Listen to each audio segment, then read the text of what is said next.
கல்வி செய்திகள் வாசிப்பவர் சிவசக்தி ஸ்டாலின்.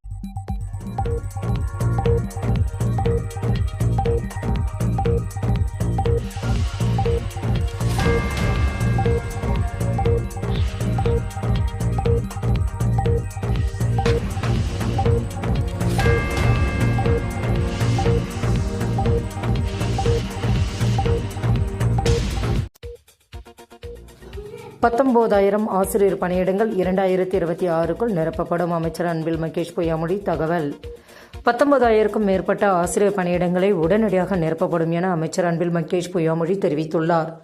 19,500 ஆசிரியர் பணியிடங்கள் 2026க்குள் நிரப்பப்படும் என கல்வித்துறை அமைச்சர் கூறியுள்ளார்.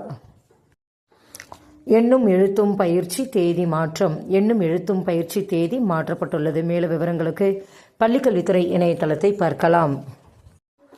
அதிகரிக்கும் AI மோகம். செயற்கை நுண்ணறிவு படிப்பை தேர்வு செய்த 8 லட்சம் மாணவர்கள். இவ்வாண்டு பொறியியல் படிப்பில் AI மோகம் செயற்கை நுண்ணறிவு படிப்பை தேர்வு செய்த 8 லட்சம் மாணவர்கள். TNSED வளரறி மதிப்பீடு முடிக்க கால அவகாசம் நீட்டிப்பு. கனமழை காரணமாக TNSED வளரறி மதிப்பீடு முடிக்க கால அவகாசம் நீட்டிக்கப்பட்டுள்ளன. மேலும் விவரங்களுக்கு www.dse.com என்ற இணையதளத்தை பார்க்கலாம். விவசாயம் படித்தவரா? மத்திய அரசில் 179 காலி பணியிடங்கள். விவசாயம் படித்த மாணவ மாணவிகளுக்கு மத்திய அரசில் பல்வேறுபட்ட காலி பணியிடங்கள் நிரப்பவுள்ளதாக தகவல்கள் வெளியாகி உள்ளன. மேலும் விவரங்களுக்கு www.naeu.com என்ற இணையதளத்தை பார்க்கலாம். செய்திகள் நிறைவடைந்தன. வணக்கம்.